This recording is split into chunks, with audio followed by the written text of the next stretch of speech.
신바람 사연 아파트. 오늘의 사연 시작하겠습니다. 안녕하세요. 예정대로라면 다음 달에는 결혼식을 올렸을 20대 후반의 여성입니다. 저도 이 결혼을 준비하면서 다른 사람들과 같이 사랑하는 남편과 화목한 가정을 꾸리고 행복하게 사는 삶을 몇 번이고 그렸습니다. 그렇지만 결혼이라는 게 단지 두 사람이 사랑만 가지고 하는 것이 아니라 서로 다른 두 가정이 만나 새로운 가정을 꾸리는 거라는 중요한 사실을 제가 잊고 있었던 것 같습니다. 저는 도저히 시댁을 받아들일 수 없어서 파혼을 결심했어요. 저와 남자친구는 같은 회사에서 일하다가 사귀게 된 사이입니다. 사실 비슷한 시기에 입사를 했기 때문에 저나 남자친구나 둘 다 안면은 튼 사이였지만 한 번도 제대로 대화를 나눠본 적은 없었습니다.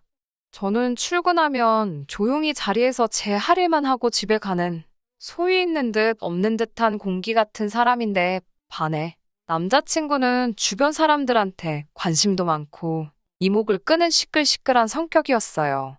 저는 그래서 남자친구에게 관심은커녕 오히려 좀 성가시다고 생각할 정도였습니다. 하지만 나중에 남자친구에게 들은 바로는 자기는 세상 조용한 제가 너무나도 신기했다고 그래요. 자기가 제 관심을 끌기 위해서 별짓을 다 해도 그냥 어쩌다 한 번씩 웃어줄 뿐 반응이 없더라면서. 그래서 나중엔 오기가 생겨서 어떻게든 저를 웃게 만들겠다는 생각을 하고 출근한 적도 있었다고요.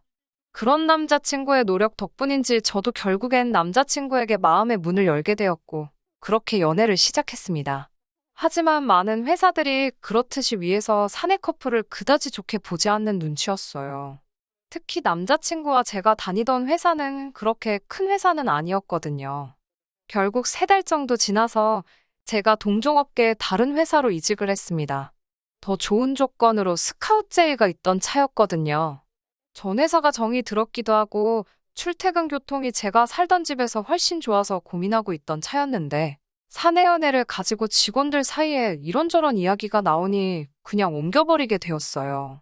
이직한 회사는 원래 다니던 회사보다 규모 면에서 좀 더 크고 젊은 사람들도 많았어요. 그렇다 보니 꼭 술자리가 아니더라도 회사 내 이런저런 모임이 많아서 다양한 동료들과 자주 어울리게 되더라고요. 그런데 남자친구가 그런 제 생활의 변화를 보더니 뭔가 불안했던 건지 안 되겠다며 결혼을 하자고 하더라고요. 그렇게 저희는 결혼 준비를 시작하게 되었습니다. 외동딸을 갑자기 시집 보내게 되었다며 친정부모님이 많이 서운해하시긴 했지만 그래도 결국엔 제가 행복하기만 하면 그걸로 충분하다 하시며 기쁜 마음으로 허락해 주셨습니다. 양가 어른들에게 큰 이견이 없었으니 결혼 준비는 원만하게 진행되었습니다. 그러다 첫 번째 난관에 봉착하게 되었는데 그건 바로 집 문제였습니다. 다른 신혼부부들과 마찬가지로 저희도 예산이 문제였습니다. 당시 제가 결혼 자금으로 모아둔 돈이 1억 정도 있었고 남자친구도 5천 정도 있었지만 1억 5천으로는 서울에서 웬만한 전세를 구하기도 쉽지 않더라고요. 제가 집 문제로 골머리를 앓고 있으니 친정어머니가 그럼 당신이 소유하고 계신 아파트에 전세로 들어오라 하셨습니다. 대신 거래는 거래니까 깔끔하게 1억 5천을 전세 자금으로 내라고 하셨고요. 저도 그게 오히려 마음이 편하고 좋아서 남자친구에게 그러자 하니 아무리 그래도 부모 자식 간인데 그렇게 거래를 할 필요가 있냐며 싫은 티를 내더라고요. 친정어머니가 그 돈을 안 받으면 무슨 BMW 어떤 모델을 살 수 있다나 뭐라 하면서요. 친정어머니가 신경 써준 부분을 가지고 오히려 뻔뻔하게 저러고 있으니 제가 그럼 그냥 엄마 집 들어가지 말고 우리 힘으로 알아보자 했는데 부동산을 10군데를 가봐도 1억 5천으로 서울에서 어떻게 아파트를 구하겠어요.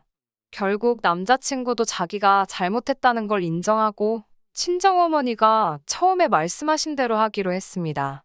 전세금을 받는 대신에 아파트 리모델링 같은 내부 공사는 친정어머니가 어머니 선에서 전부 다 해주기로 하셨어요. 저희가 결혼식보다 주택 문제에 먼저 신경을 쓰게 된 이유는 코로나 때문이었습니다. 평생 한 번뿐인 결혼식인데 제한된 인원을 초대해야 하는 것도 싫었고 결혼식 촬영을 전부 마스크 쓰고 하는 것도 여러모로 내키지가 않았기에 결혼식만큼은 조금 미루게 되더라도 상황이 좀 더 나아지면 하자고 이야기가 되었기 때문입니다. 특히나 남자친구의 경우 서울에서 살고 있던 전셋집이 계약이 끝나가고 있었기 때문에 그런 타이밍도 고려해야만 했고요. 아무튼 그리하여 저희가 먼저 살림을 차리게 되었습니다. 그리고 그때부터 생각지도 못했던 시집살이가 시작되었네요.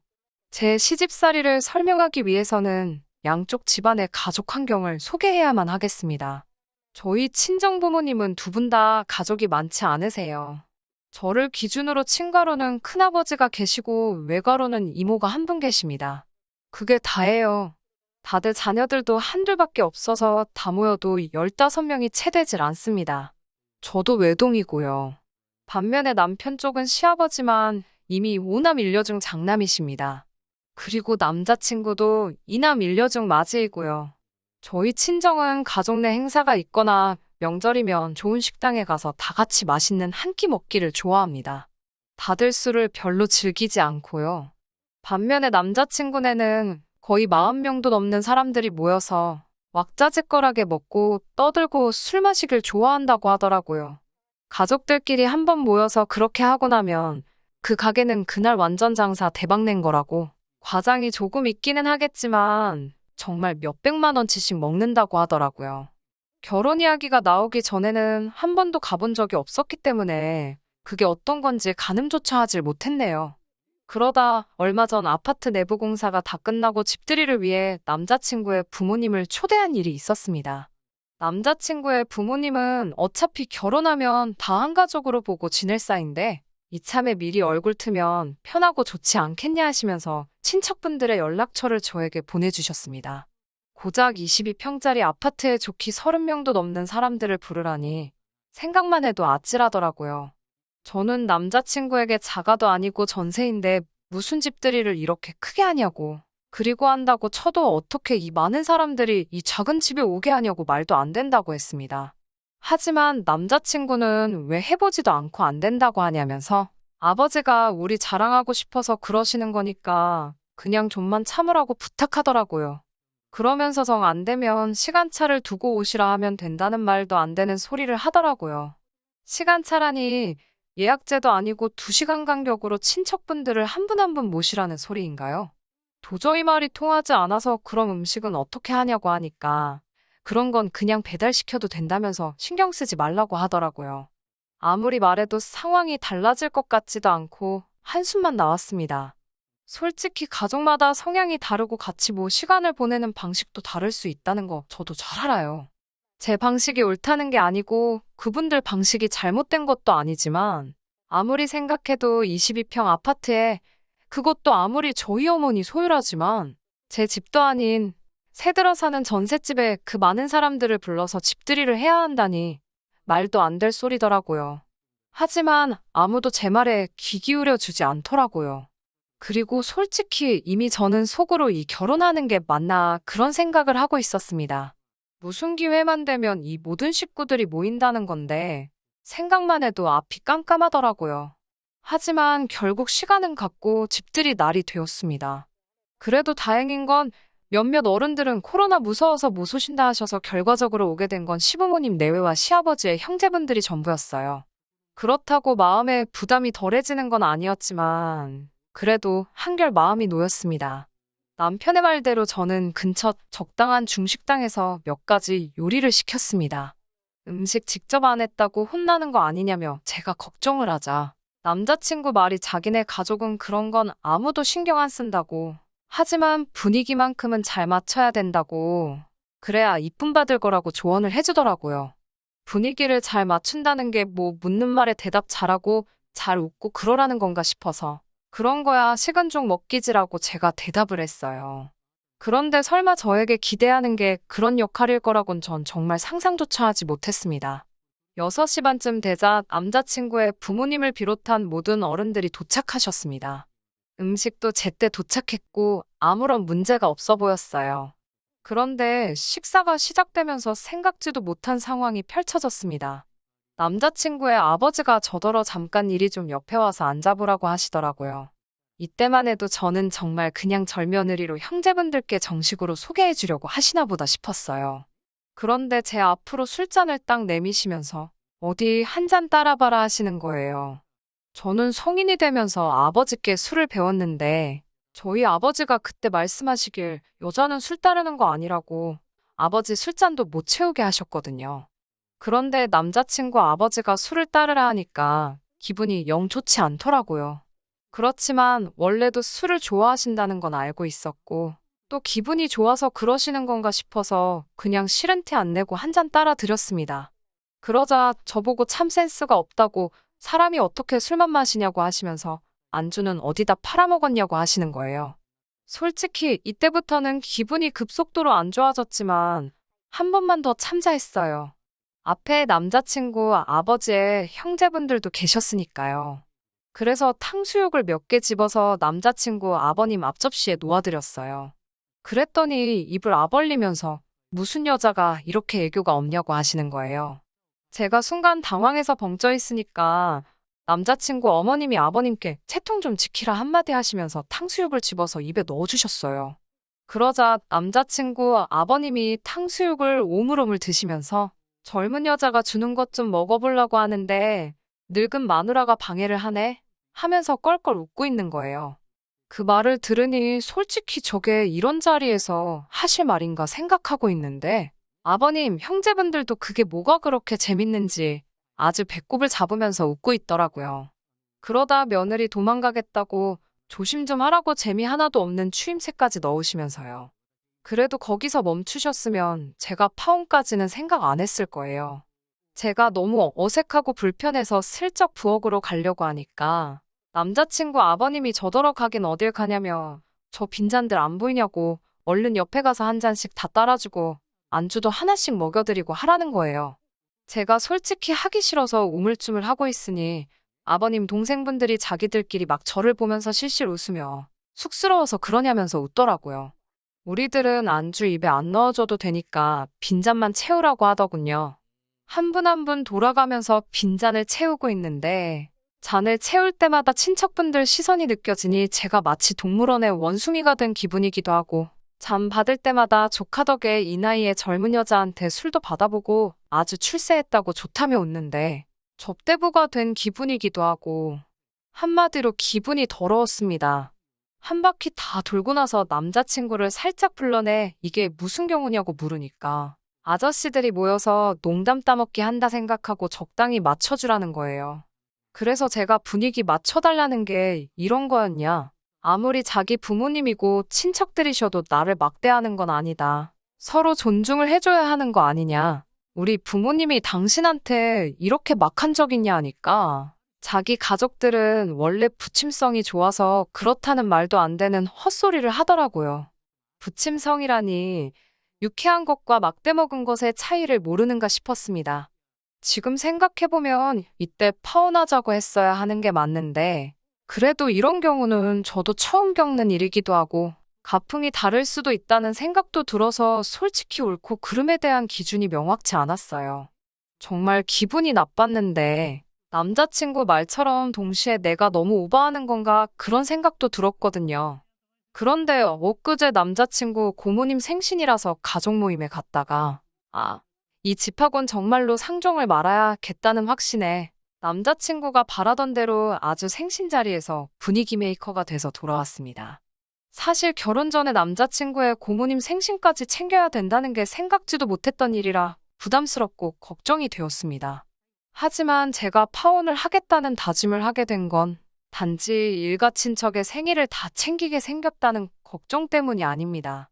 그 자리에서 저를 대하는 남자친구 아버님의 태도 때문이었습니다. 그날은 토요일 저녁이었는데 생각했던 것보다 교통사정이 좋지 않아서 다른 사람들보다 늦게 도착하게 되었습니다. 도착하니 벌써 식사를 하신 분들도 계시고 아무튼 정신이 하나도 없었습니다. 저번 집들이 때랑은 비교도 안 되게 정말 많은 분들이 와 계셨거든요. 그 가운데서 분위기를 진두지휘하시던 남자친구의 아버님이 저 멀리서 저와 남자친구를 발견하시곤 어찌나 좋아하시던지요. 그러더니 벼랑간 저더러 이리 와보라고 하시더니 술병을 딱 손에 쥐어주시면서 저보고 돌아다니면서 빈잔 있으면 다 따라드리고 오라는 거예요. 몇몇 분들이 아무리 며느리 될 사람이어도 왜 그런 걸 시키냐고 말리는데도 들은 채도 안 하고 내가 내 며느리한테 술을 따르라고 시키든 춤을 추라고 시키든 당신들이 뭔 상관이냐? 하면서 고개를 돌려 저를 쳐다보면서 그리고 며느리 도리가 다 뭐야. 시아버지가 하라면 네, 아버님 하고 죽는 신용도 해야지. 안 그러냐, 아가야? 하시는 거예요. 그 말을 듣는데 진짜 어이가 없고, 아, 나를 이렇게 생각하고 계시는구나 싶더라고요.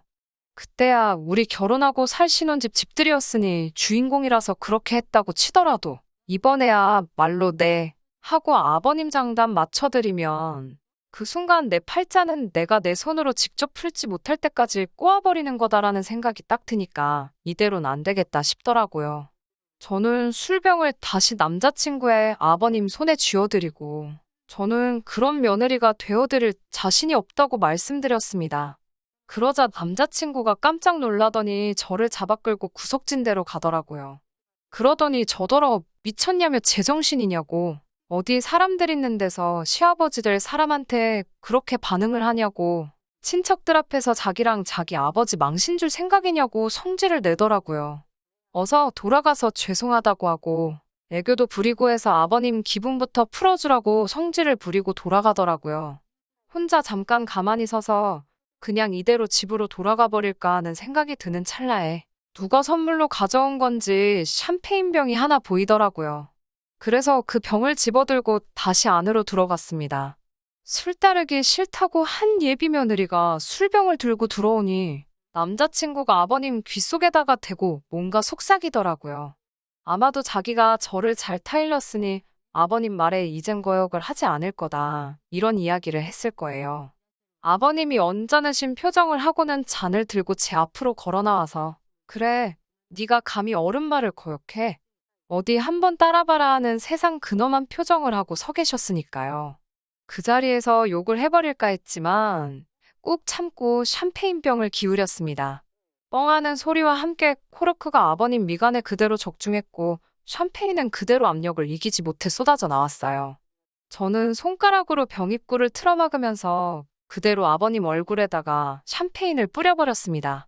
사실 이미 샴페인병을 들고 오면서 이렇게 할 생각에 안 보이는 곳에 숨어서 병을 엄청나게 흔들어댔거든요. 병뚜껑에 맞아서 정신이 없는 아버님 얼굴 위로 샴페인이 흩뿌려지니 아예 정신을 못 차리시고 옆에 있는 의자에 풀썩 주저앉으시더라고요. 그대로 아버님한테는 그토록 원하던 젊은 여자가 따라주는 술맛이 어떠시냐고 비아냥대면서 물어봤어요. 마지막 한 방울까지 아버님 얼굴에 뿌리고 싶었는데 저를 말리러 뛰쳐나온 남자친구 때문에 그러진 못했습니다. 남자친구한테도 소리를 지르면서 뭐 애교를 부려서 기분을 풀어주라고. 야, 그럴 거면 차라리 개나 고양이를 키우지 왜 애완동물이 할 일을 예비며느리한테서 찾고 난리냐고 쏘아붙였어요. 한 번이면 참겠는데 사이즈 봐서는 아무래도 이 집에 시집 오면 평생 너네 가족들 술만 따르게 생겼다고. 전세금으로 넣어둔 5천만 원은 내일 당장 보내줄 테니까 결혼은 없었던 일로 하자고 소리 지르고 그 자리를 나와버렸습니다. 얼마나 긴장을 했는지 밖에 나와서 방 공기를 맞으니까 숨이 가빠지고 온몸에 기운이 쭉 빠지면서 한기가 돌아 몸이 벌벌 떨리더라고요. 그래도 마음 하나만큼은 후련하고 집으로 향하는 발걸음이 그렇게 가벼울 수가 없었습니다. 남자친구가 원래부터 가벼운 성격이라서 그냥 밝고 분위기 주도하는 재밌는 사람인 줄 알았는데 매너가 없는 집안에서 배워먹은 거라고는 상상도 못했네요. 그것도 집안 유전인가 봐요. 아무튼 그렇게 저는 파혼을 하게 되었네요. 바로 엊그제 일인데 남자친구한테 미안하다고 자기 아버지한테는 저한테 다시는 그런 대우하지 못하게 잘 말해놓을 테니 자기들한테 기회를 달라고 연락이 왔어요. 꼴랑 5천만 원 모아놓은 거 가지고 전세긴 하지만 서울에 집도 마련해서 시작할 수 있었는데 막상 포기하려니 아쉬웠는가 보죠. 제가 그 난장판을 피고 왔는데도 다시 잘해보자는 소리 나오는 거 보니까요. 일 없다고 아버님한테나 친척 어른들한테 군말 없이 한 명 한 명 술 따라주면서 애교 부리는 그런 여자 찾아서 결혼하라고. 그리고 되도록 앞으로는 어떤 이유로든 마주칠 일 없게 잘 행동하라고 했습니다. 괜히 제 눈에 거슬렸다가 너한테도 아버님한테 한 거랑 똑같이 샴페인으로 샤워를 시켜주겠다고요. 이미 한 번 저지른 건데 두 번은 또 못하겠냐고 성질을 부리니 쫄은 건지 대답도 못하고 깨갱하더라고요. 자꾸 연락이 와서 신경 쓰이기는 하는데 절대로 용서하지 않을 거고 다시 만나지 않겠다고 제 스스로 다짐하고 있습니다. 아무래도 이혼보다는 파혼이 낫잖아요. 괜히 결혼했다가 이혼녀 딱지 붙을 뻔했는데 오히려 이렇게 빨리 결단을 내려서 행동에 옮긴 제 자신한테 뿌듯하기까지 하네요. 남자친구한테 연락하지 말라는 문자 하나 보내고 차단해버린 뒤에 이렇게 사연 한번 적어봤습니다. 끝까지 들어주셔서 감사합니다. 오늘의 사연은 여기까지입니다. 구독과 좋아요, 알람 설정 부탁드리고 더 좋은 사연으로 다시 찾아뵙겠습니다. 감사합니다. 신바람 사연 아파트, 오늘의 사연 시작하겠습니다. 안녕하세요. 30대 여성입니다. 결혼한 지는 1년도 안 되었어요. 추석을 맞이해서 어머님께 큰 선물을 드리려고 합니다. 무슨 선물이냐고요? 시부모님의 아들, 그러니까 제 남편을 돌려드리려고요. 친정부모님께서는 서울 외곽에서 제법 큰 고깃집을 운영하고 계십니다. 점심에는 보통 식사 위주의 손님을 받으시고 저녁에는 가족 단위의 고기 손님 위주로 돌아가는 전형적인 식당이지요. 남편은 점심에 주로 오던 단골 손님 중 한 명이었고요. 그렇다고 저희 부모님이 남편과 제 사이에 다리를 놔주신 건 아닙니다.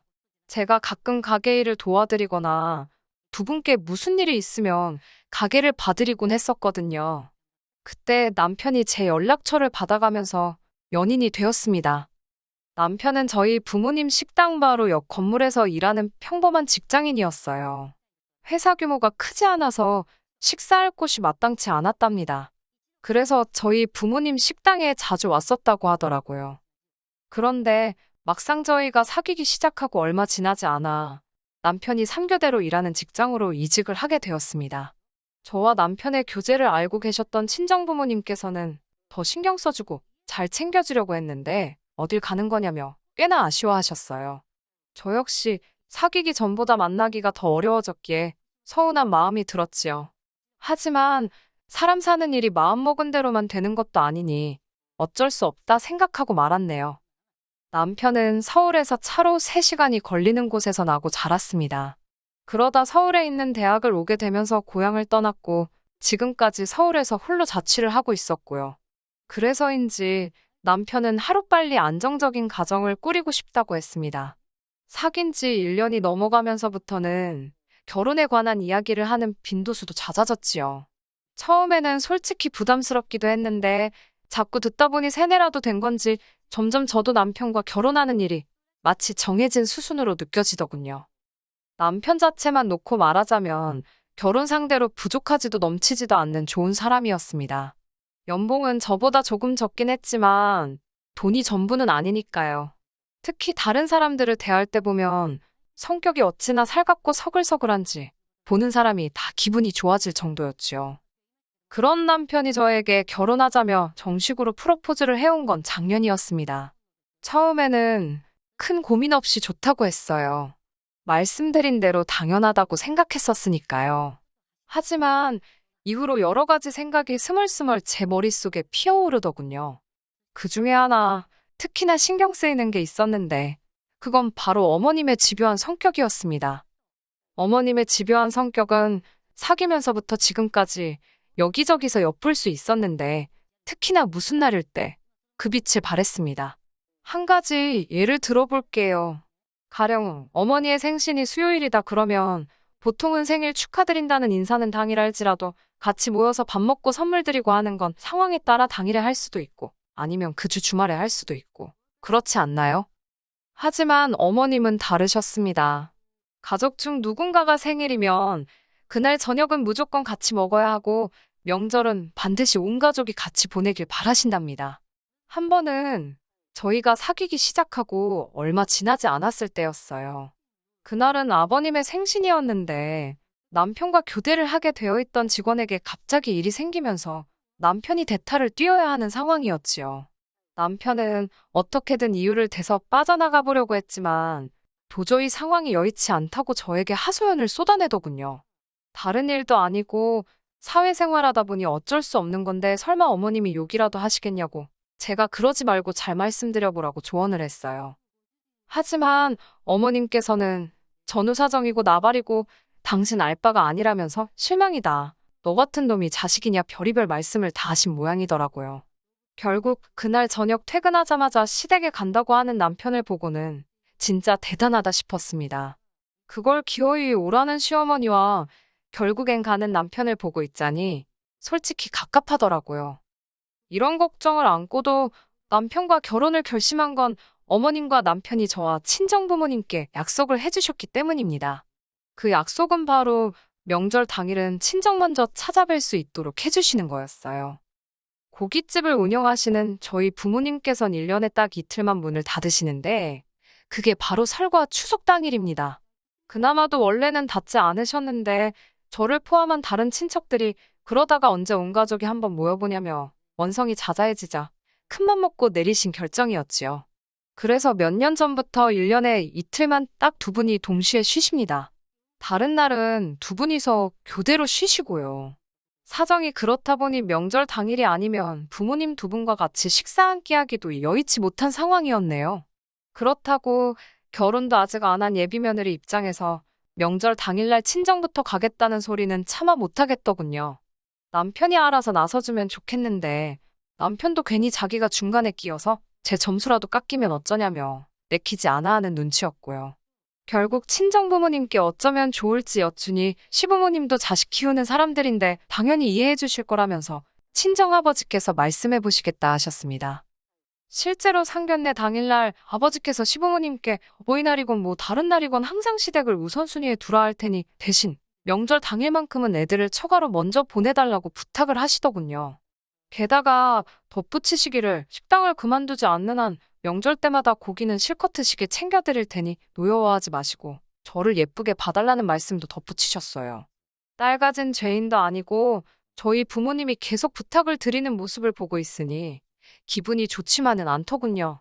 죄송스럽기도 하고 이제 와서 말이지만 남편과 제 조건을 객관적으로 놓고 보자면 제가 부족한 건 하나도 없었거든요. 성품이야 사람마다 판단 기준이 다르지만 학벌이나 직장, 재정적인 배경 등만 놓고 봤을 땐 뭐 하나 제가 남편보다 부족하지 않았지요. 하지만 고작 명절 때 시댁이 아닌 친정에 먼저 가겠다고 한다는 이유로 친정 부모님이 절절 매시는 것 같아서 보기가 몹시 괴로웠습니다. 어머님은 당연히 이해하신다면서 괜찮다고 살다 보면 별의별 상황이 있지 않냐면서 친정 부모님께 걱정 마시라 하셨어요. 그리고 남편 말이 시댁은 제사도 지내지 않고 명절에 음식도 안 한다고 그러더군요.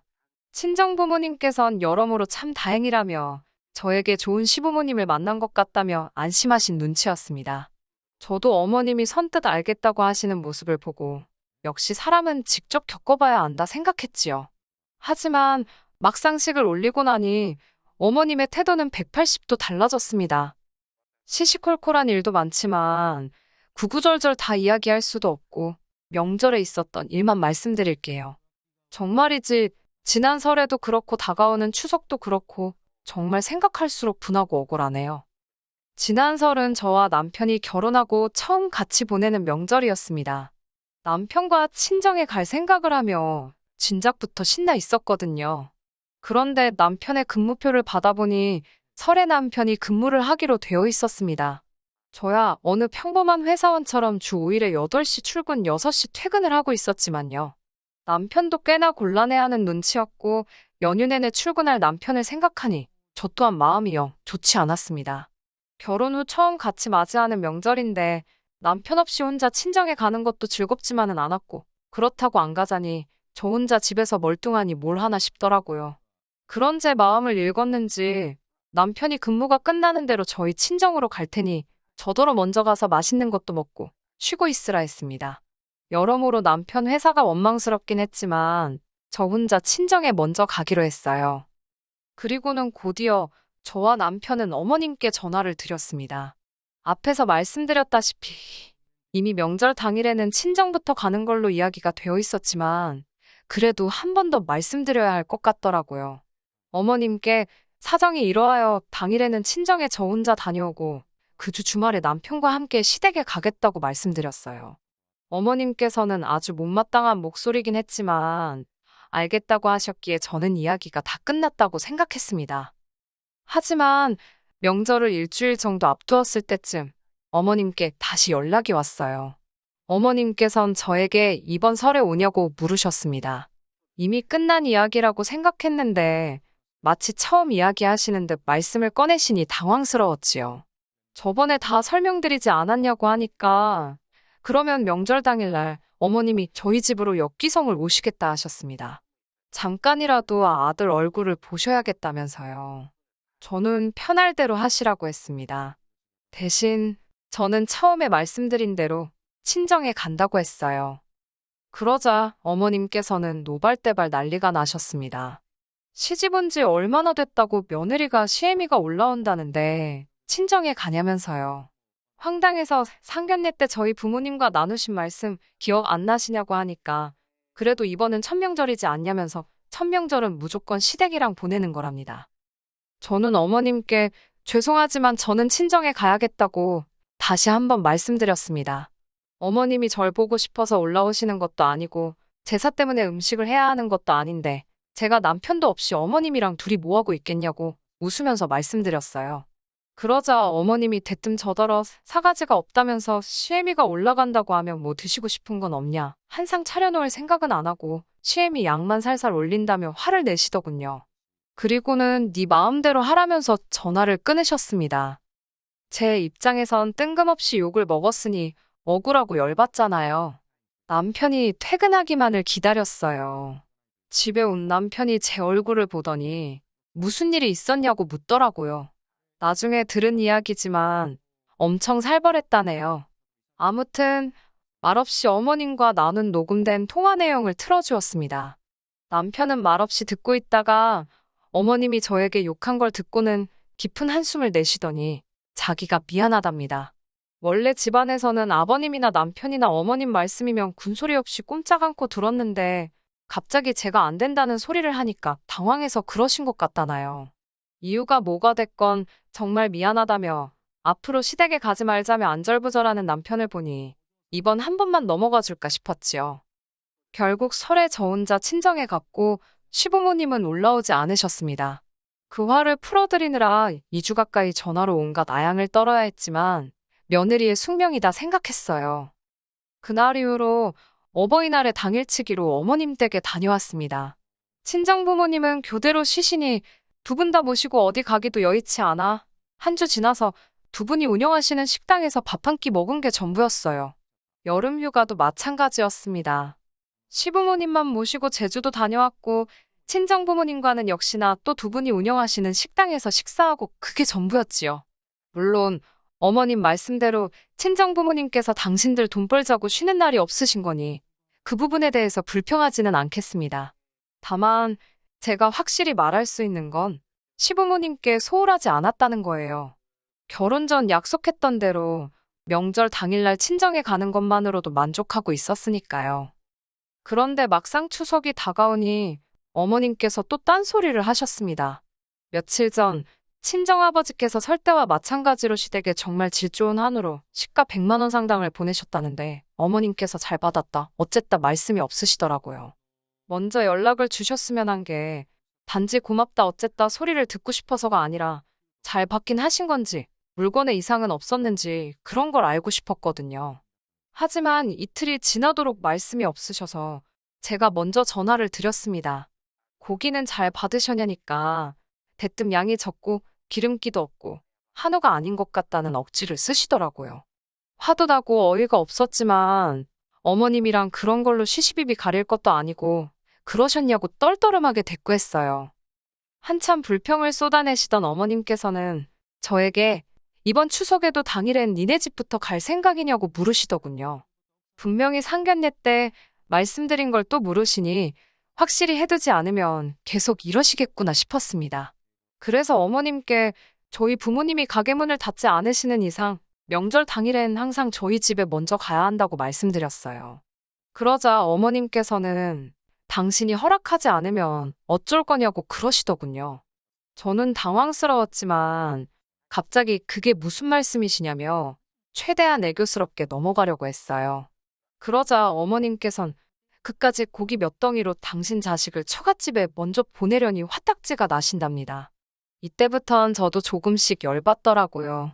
제가 그래서 어머님 솔직히 제가 저희 집 가는 건데 왜 허락을 받아야 하냐고 물었습니다.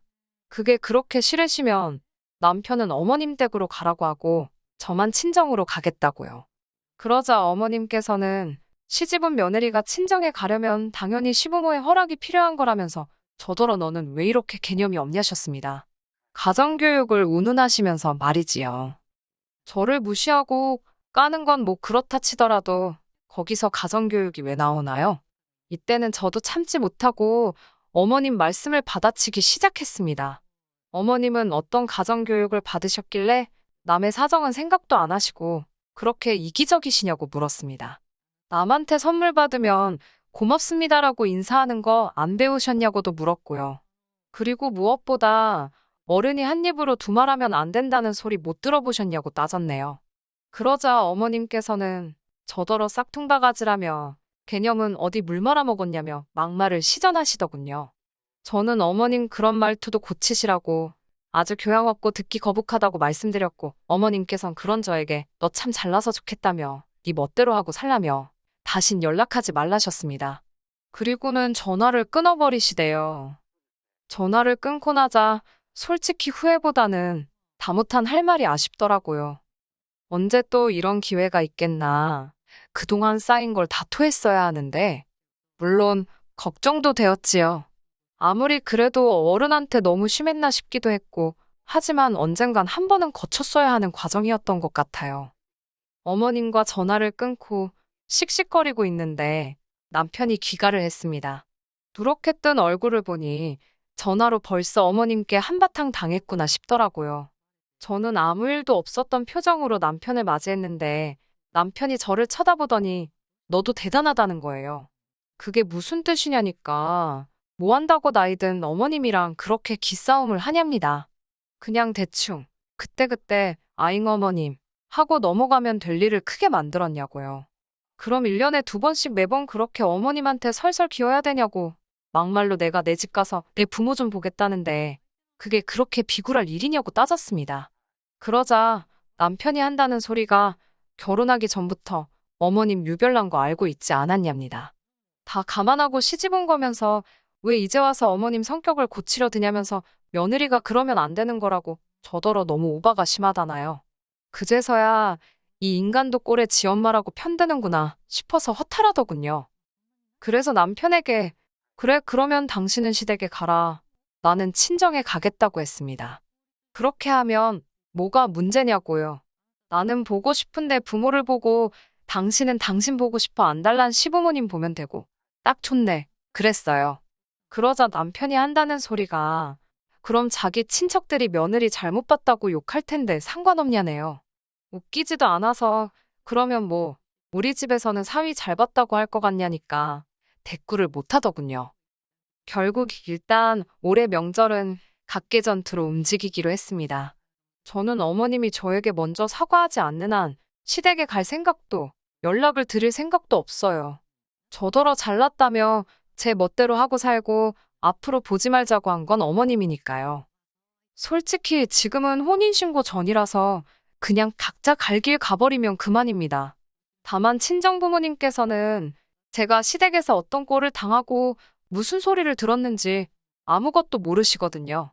그런데 명절에 친척들 다 있는 자리에서 갑자기 남편하고 헤어진다고 하면 너무 속상해 하실 것 같아서 명절 지나고 말씀드리려고요. 남편도 뭐 생각이 있겠지만 그건 제 알 바도 아니고 궁금하지도 않네요. 제가 감히 천륜을 끊을 수도 없잖아요. 이번 일을 계기로 남편 그대로 어머님 품으로 돌려보내드릴 생각입니다. 어머님, 아들 옆구리 꽉 끼고 사세요. 절대로 방생하시면 안 돼요. 끝까지 들어주셔서 감사합니다. 오늘의 사연은 여기까지입니다. 구독과 좋아요, 알람 설정 부탁드리고 더 좋은 사연으로 다시 찾아뵙겠습니다. 감사합니다. 신바람 사연 아파트 오늘의 사연 시작하겠습니다. 안녕하세요. 저는 31살이고 이제 돌진한 딸아이의 엄마입니다. 결혼한 지는 벌써 3년이나 되었어요. 제가 어렸을 때 어머니가 암으로 일찍 돌아가셨고 외할머니께서 원래는 어머니께 주시려고 했던 건물을 작년 봄에 저에게 주셨습니다. 외할머니가 젊으실 적에 할아버지와 서울로 올라오셔서 수유리에서 음식점 하시며 돈을 꽤 버셨어요. 저한테 주신 건물 말고도 부동산 자산이 좀 되었는데 다른 친척분들한테도 이것저것 다 나눠주셨어요. 어머니가 일찍 돌아가시긴 했지만 아버지한테 큰 사랑받으면서 자라왔습니다. 어머니 아픈 동안 아버지가 워낙에 잘하시는 모습을 봐왔기 때문에 할머니도 어머니가 돌아가시고 나서도 저희에 대한 지원을 아끼지 않으셨어요. 그래서 또래 친구들보다 용돈도 많이 받고 아버지뿐만 아니라 다른 친척들에게서도 사랑받으며 커왔습니다. 아버지는 할머니의 지원으로 사업을 하고 계시고 그래도 사업이 꽤나 되는 편이라서 생활에 전혀 어려움 없이 지내십니다. 아버지 혼자인 게 자꾸 마음에 걸려서 결혼할 때 신혼집을 아버지 집 근처에 얻었어요. 시댁에서는 반기지 않았지만 아버지가 집을 구하는데 비용을 거의 다 내주셔서 따로 아무 말도 못 하시더라고요. 남편도 저랑 별다른 문제 없이 잘 지내왔는데 얼마 전 시어머니와 저의 사소한 다툼을 이유로 저에게는 요즘 살살맞고 말도 안 되는 이유로 저를 화나게 하네요. 시어머니와 다툰 이유도 어이가 없습니다.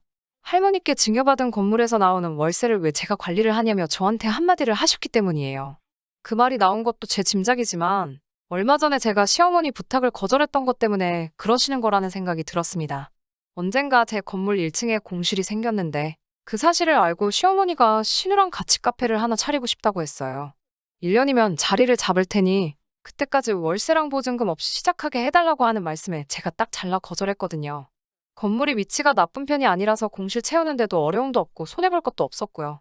신우가 아직 결혼도 안 하고 나이가 어린데 대학교 졸업하고 나서 취업은커녕 제 남편한테 용돈 받아서 놀러 다니기만 하던 걸 알기 때문에 못 믿어온 부분이 더 컸습니다.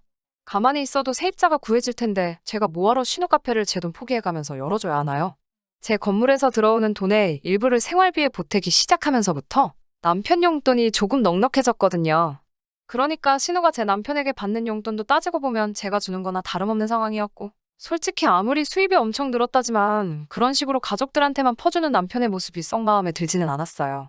친정아버지 사는 곳이 지척인데 제가 먼저 한번 방문하자는 말 꺼내기 전까지는 가자는 말 죽어도 먼저 안 하고 전화 연락도 장인어른이 어렵다는 이유로 안 하거든요. 아버지한테 전화와서 우리 사위는 잘 지내냐는 말 한마디 들을 때마다 아주 그렇게 남편한테 서운할 때가 없어요. 남편이 재택근무를 하게 되면서 신우가 저 없는 동안 저희 집에도 뻔질나게 드나들게 되었어요. 저는 건물 때문에 낮에는 제 개인용도 사무실에서 일을 보고 있어서 마주치지는 못해요. 새 물건 냄새는 어찌나 잘 맡는지 제가 쇼핑 가서 뭐라도 하나 새 거 사놓으면 그걸 가지고 디자인이 어떻다느니 요즘 사람은 그런 거 잘 안 된다든지 어쩌니 하면서 마음에 드는 거라도 하나 있으면 저 없을 때 남편한테 말해서 몰래 빌려가고 합니다. 예전에 사놓고 오랜만에 가방 하나 들려고 옷장을 뒤지다 없으면 여지없이 신우가 남편 통해서 저 몰래 빌려갔다가 돌려주지 않은 거였어요. 남편은 자기가 빌려줘 놓고도 가방 같은 거 솔직히 잘 모르니 뭘 빌려줬는지 기억도 못해서 다시 받아내지도 못하고요. 아무튼 저랑 이렇게 잘 맞지도 않는 데다가 스스로 돈 한 푼 벌어본 적 없이 놀러만 다니는 신우의 어디를 봐서 제가 월세 포기해가며 카페를 열어주겠어요? 시어머니께서는 저보고 가족끼리 도와야 하는 것 아니냐며 저보고 매정하다고 쓴소리를 하셨지만 그래도 저는 절대 그 마음 바꿀 생각이 없습니다. 그런데 그 일을 마음에 담아두셨는지 그 길로 집으로 돌아가시지 않고 남편 혼자 있는 집으로 찾아가셔서 저보고 싸가지 없고 돈 좀 생겼다고 이제 시엄만 무시한다며 남편한테 한풀이를 하셨나 봅니다. 그걸로 모자라서 친정아버지 집까지 가셔가지고는 딸 교육 그렇게 하는 거 아니라고 아주 어른 보기를 우습게 본다는 식으로 한마디 하셨다네요. 아버지가 무슨 상황인가 저에게 전화를 걸어 물어보셨는데 그 사실을 듣고 시어머니한테 전화해서 한마디 따지려고 했더니 남편이 제 전화기를 잡아 뺏어버리더라고요. 남편은 막무가내인 시어머니를 탓하기보다는 저에게 성질을 냈어요. 그냥 해주지 그깟 건물로 유세를 부리느냐면서요. 망치로 머리를 두들겨 맞은 것 같았습니다. 다른 사람도 아니고 내 남편이 저한테 그런 말을 할 거라고는 상상도 못했으니까요. 장사가 요즘 보통 힘드냐고. 이 시국에 문 닫는 카페가 하루에도 수십 수백 개가 넘는 상황인데 아르바이트 한 번 안 해본 신우가 뭘 할 줄 알아서 카페를 운영하겠냐고 현실을 똑바로 보라며 남편을 타일렀는데 남편의 반응이 제 말에 수긍하기는커녕 오히려 저에게 더 화를 냈어요. 저보고 변했다고 너 옛날이면 절대로 이러지 않았을 거라면서 건물 생기고 돈 많아지니까 아주 내 가족들이 우스워 보이냐면서 대학교도 지잡대를 나와가지고는 운 좋게 건물 하나 생겼다고 세상 다 가진 것 같냐고 네가 뭔데 자기를 가르치려 드냐며 화를 내더군요. 대학교랑 장사랑 무슨 상관이냐고 정신 차리라고 건물 있다고 무슨 죄가 앉아서 떼돈을 버는 줄 아는가 본데 건물 관리하고 세 받는 것도 얼마나 힘든 일인 줄 아냐고. 회사 다니는 너보다 관리 몇 년 해본 내가 더 잘 알지 않겠냐 한마디 하니 할 말이 없었는지 저한테 또 건물 가지고 유세 떨지 말라면서 제가 얼마 전에 바꿔준 외제차 끌고 시댁으로 가버렸어요. 한 번은 건물 받고 나서 얼마 안 가서 남편이 회사 때려치고 제 명의 건물에서 장사를 하면 어떻겠냐고. 자기 회사 다니는 것보다 낫지 않겠냐면서 사표 내고 장사한다는 걸 반대했는데 그 뒤로 월급 받아올 때마다 네가 나보다 돈 많이 버니까 자기가 벌어오는 월급은 시댁에 다 줘야겠다 뭐 이런 소리를 한 적도 있어요. 그래서 주고 싶으면 다 주라고 대신에 나도 그러면 이혼하겠다고 한마디 했더니 미안하다며 저한테 빌은 적도 있습니다. 아무튼 그렇게 시댁으로 도망가 놓고 일주일 만에 돌아와서는 돌진한 딸내미 걱정은 하나도 안 됐는지 좀 어떻게 저랑 풀어서 잘 지내볼 생각은 하지 않고 대뜸 전화기를 들이밀더니 지네 엄마한테 전화해서 사과드리고 해달라는 대로 다 해주라네요.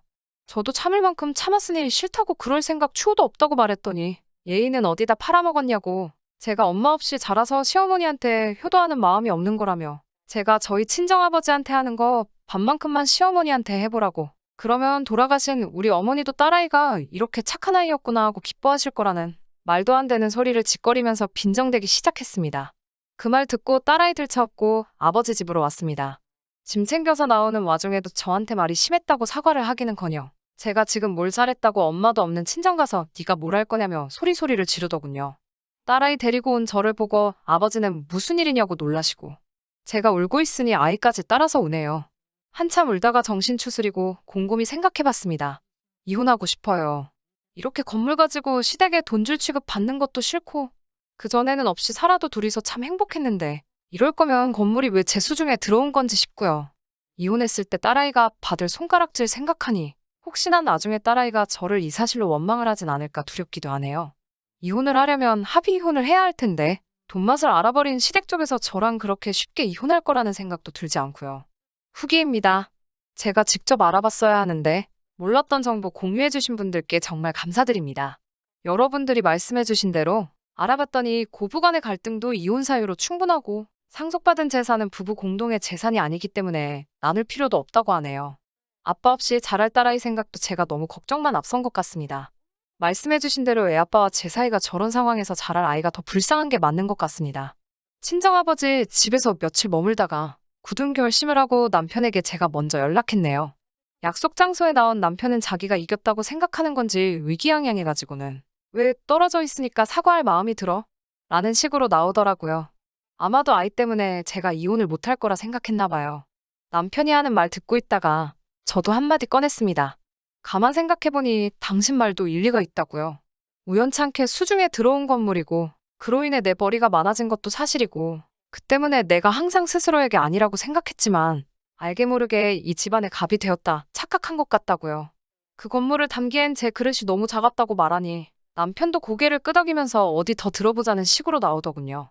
내 딴에는 시댁에도 아쉽지 않게 챙겨주려 했지만 팔은 안으로 굽는 법이라고 내가 친정아버지를 시댁보다 더 챙긴 게 맞고 그것 또한 공평하지 않다는 걸 이번에 깨달았다고 말해줬어요. 그리고 본론으로 나왔습니다. 결혼할 때 아버지가 해준 집은 다시 아버지 명의로 돌려드리고 건물 가지고 유세 부리기도 싫고 어차피 우리 엄마가 살아있었으면 엄마 건물이었을 텐데 이것 때문에 가족끼리 싸우고 사이 나빠지는 걸 더는 참을 수가 없다. 그러니 건물 명의도 원래 주인이었어야 하는 친정아버지 앞으로 돌려놓겠다. 시집살이해도 괜찮으니 집을 팔아서 시댁으로 들어가서 살자고 우리 처음부터 다시 시작하자고 했어요. 없으면 없는 대로 살고 이제 우리 행복했던 시절로 돌아가 나도 오빠 하나만 바라보고 살 테니 다시 처음에 하기로 했던 것처럼 우리 힘으로만 살아가자고요. 남편 표정이 일그러지더니 그게 무슨 말이냐고 하더라고요. 건물을 왜 친정아버지 명의로 돌리냐고. 그건 우리 거라고 하면서 말이에요. 그냥 자기 어머니가 원하는 대로 1층에 장사를 하게만 해주면 된다고 당황을 하더라고요. 저는 그 말에 한사코 거절을 했죠. 그건 아니라고. 어떻게 며느리 된 도리로 시어머니한테 월세를 받네 마네를 결정하겠냐고요. 건물은 원래부터 내 것이 아니라 돌아가신 어머니 것이라고 하지 않았냐. 아버지한테 가는 게 진정한 주인 찾아주는 거고 우리도 건물 없이 살 때 둘이서 뭐든지 할 수 있을 것만 같던 행복했던 그 시절로 돌아가는 거라고. 건물이 내 명의로 있는 한 나도 사람인지라 아무리 노력해도 계속 갑의 입장으로 살아갈 거고 이런 식의 일이 또 생길 게 뻔한데 그러고 싶지는 않다고 했어요. 남편이 잔뜩 당황해서는 자기가 하는 말은 그런 게 아니라고 다시 생각해보라며 저를 설득하려고 해왔습니다. 저는 남편에게 이미 마음 굳혔다고 오빠가 이걸 허락해주지 않는다면 어머니가 입원하셨던 병원 재단에다가 건물을 기증하겠다는 의사를 밝혔고, 오빠한테도 시간이 필요할 테니 조금만 더 생각해보고 연락을 달라고 했습니다. 2주 뒤에 남편이 저에게 들이민 건 이혼 서류였어요. 다시 처음부터 시작하는 말 따위 기대한 적도 없지만 막상 이혼 서류를 받고 나니 기분이 썩 좋지만도 않더라고요. 남편 명의로 사전 외제차라도 건지려는 마음에 저와의 이혼을 결심했다는 사실을 믿을 수가 없었습니다. 건물을 아버지 명의로 돌리거나 신혼집을 다시 아버지께 돌려드리려는 생각은 사실 추호도 없었어요. 남편도 건물 없이 둘이서 노력해서 성공하려고 하던 그 시절로 돌아가자는 말에 동의만 해줬으면, 제가 가진 거 다 포기하고 저를 선택해줬으면 그때 가서는 저도 시어머니든 신우가 되었든 해달라는 대로 다 해줬을 수도 있습니다. 그런데 고작 자기 수중에 남아있는 것만이라도 지키고 싶어서 저와의 이혼을 결심했다는 사실을 믿을 수가 없었어요. 할머니가 엄마 앞으로 남겨주신 건물이 제 인생을 달라지게 한 건 사실입니다. 허나 정말 사랑했고 가정까지 이룬 한 남자가 탐욕에 눈이 멀어 변해가는 과정을 제 두 눈으로 똑똑히 지켜봐야 했으니 돈이 많다고 무조건 행복한 건 아니네요. 그래도 엄마가 제게 남겨준 유일한 유산이라고 할 수 있는 걸 지켜내게 되었으니 이혼이라는 결정의 한 점 후회는 없습니다. 앞으로 저희 아버지와 딸아이와 오래오래 행복하게 살았으면 좋겠습니다. 끝까지 들어주셔서 감사합니다. 오늘의 사연은 여기까지입니다. 구독과 좋아요, 알람 설정 부탁드리고 더 좋은 사연으로 다시 찾아뵙겠습니다. 감사합니다. 신바람 사연 아파트, 오늘의 사연 시작하겠습니다. 결혼 4년차, 아직 아이는 없어요.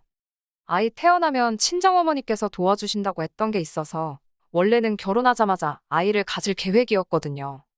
그런데 어쩌다 보니 이렇게 미뤄지고 저렇게 미뤄지고 정신없이 바쁘게 지내던 와중에 지금에까지 이르게 되었는데, 막상 이렇게 되니 아이가 없는 게 참 다행인가 싶기도 하네요. 결혼하자마자 3개월이 채 지나지 않아서 남편이 했던 말을 바꿨어요. 저희는 반반 결혼을 했는데 남편과 제가 월 수입은 누가 더 잘 번다 할 것도 없을 정도로 거의 비슷한 편인데, 결혼 당시에 각자 모아놓은 돈의 차이가 있었습니다. 제가 훨씬 더 많은 돈을 모아놓은 상황이었어요.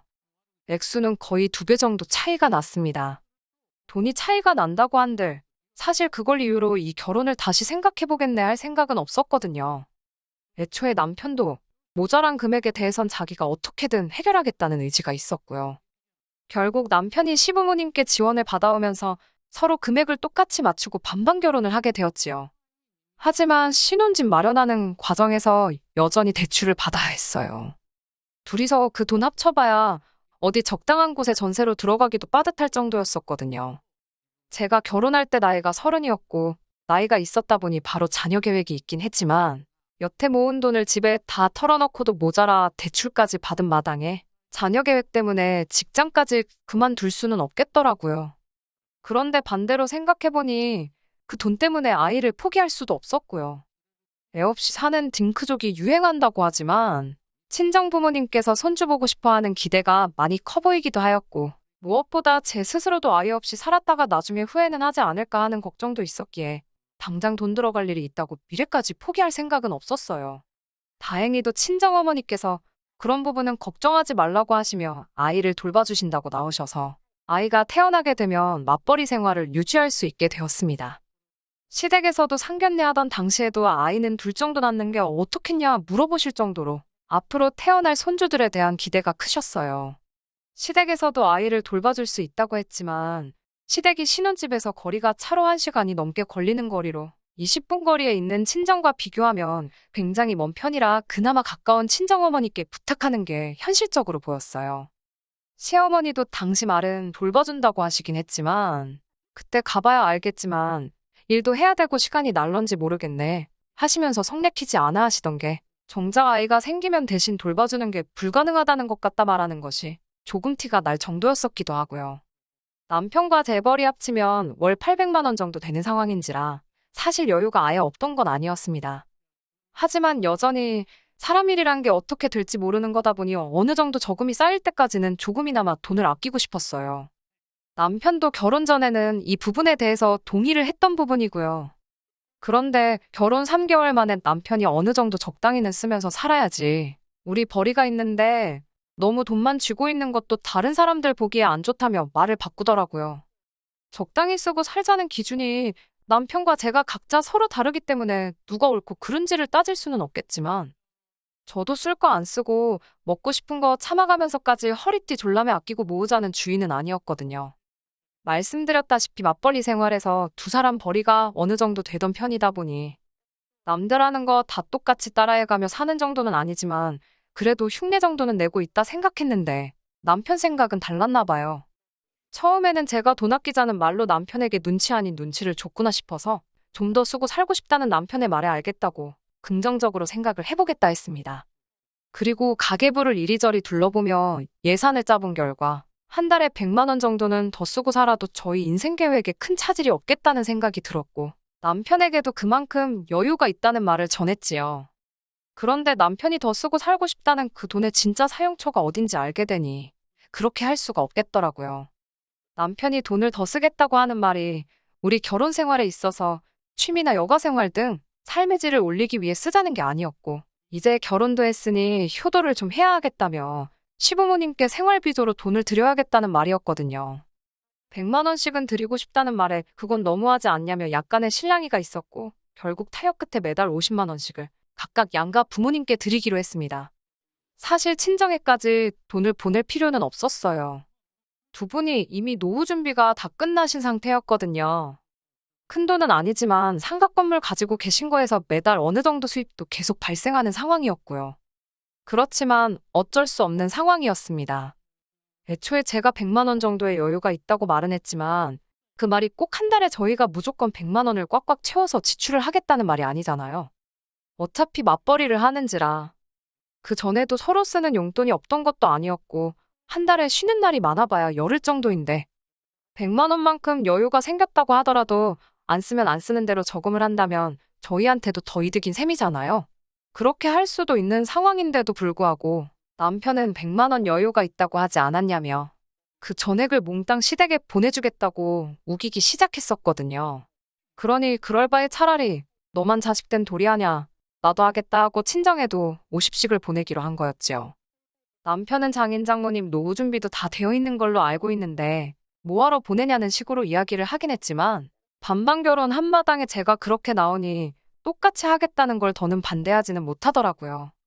아무튼 그렇게 해서 매달 100만 원씩의 추가적인 지출이 더 생기게 되었습니다. 그래서 저도 저 나름대로 자녀 계획은 딱 1년만 늦추자 혼자 생각했지요. 분명 중간에 아이를 가지려고 노력을 했던 때도 있습니다만 그러는 와중에 각자 회사 일로 바쁘고 이래저래 하다 보니 결국 결혼 4년 차가 되는 지금에도 아이 소식은 없었지요. 그리고 그게 지금에 와서는 참 다행이라는 생각이 듭니다.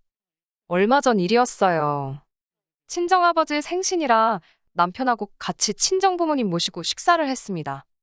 식사 끝나고 나서 저희도 부랴부랴 집에 돌아가려고 했는데 친정부모님께서 잠깐 시간 되면 집에 가서 차나 한잔 하면 어떻겠냐 하시더라고요. 보통 저희 시간 뺏는 것 같아 싫다고 이따금씩 하는 외식도 싫다고 하시던 두 분이셨는데 갑자기 차 한잔 하자니 뭔가 싶었지요.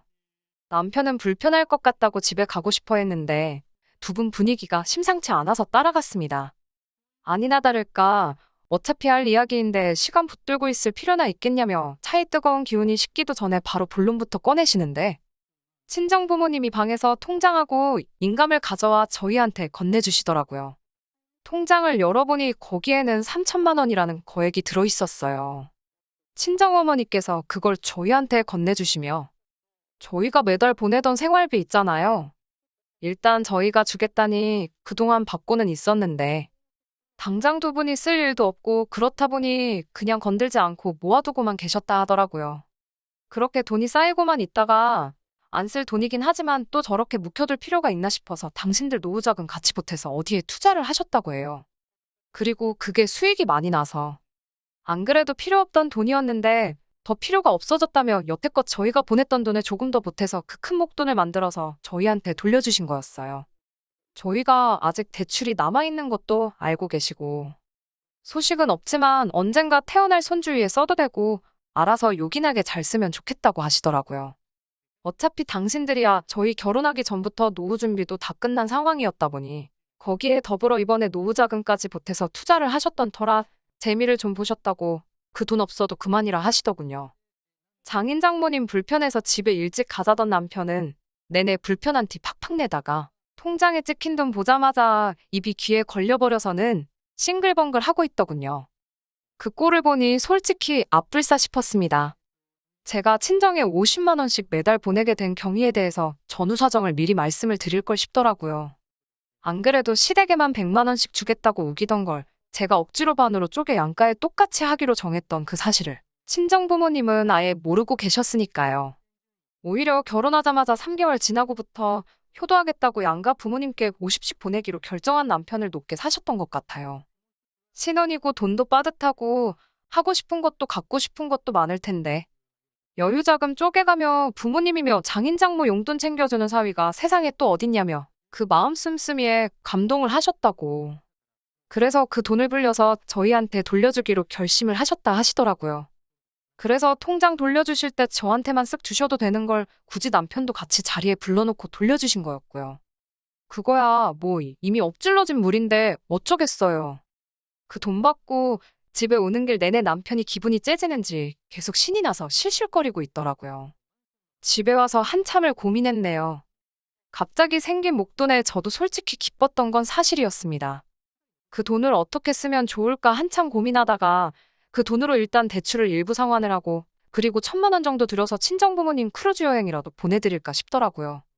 따지고 보면 1,000만 원이 엄청 큰 금액이긴 하지만 두 분이 돈을 받은 그대로 주신 게 아니고 불려서 주셨다 보니 크루즈 여행 보내드려도 저희가 여태껏 보냈던 돈과 큰 차이가 없었기도 해서 저도 욕심부리지 말고 친정부모님 위해 쓰자는 생각을 했습니다. 두 분이 어디 여행 다니고 이런 거 엄청 좋아하시는데 요 몇 년간 코로나도 있었고 체력적으로 관광여행 다녀오시는 게 이제 힘이 붙이시다 하셔서 크루즈 여행이 딱 좋겠다는 생각을 했어요. 그런데 남편이 그게 무슨 이기적이고 말도 안 되는 소리냐고 따지고 들더군요. 장인 장모님이 그 돈 필요 없다고 돌려주신 거 아니냐고. 그런데 굳이 그 돈을 써서 여행을 보내줄 필요가 뭐가 있냐고 따지고 들더라고요. 애초에 두 분이 여행을 다니실 거였으면 그 돈을 우리 돌려주셨겠냐며 요긴하게 쓰라고 돌려주신 걸 왜 너네 처가에만 다 써버리려고 하냐면서 저한테 이기적이라고 따지고 드는 거예요. 그러면서 한다는 소리가 그 돈을 시부모님한테 드리는 게 맞다고 우기기 시작하더군요. 애초에 그만큼의 돈이 친정에 가게 된 경위가 제 억지 때문 아니었냐고 하는 거예요. 처음부터 장인 장모님은 그 돈이 필요가 없던 거 아니었냐며 양가에 50씩 주는 게 아니라 애초에 시댁에 100을 줄 수 있었던 거라고.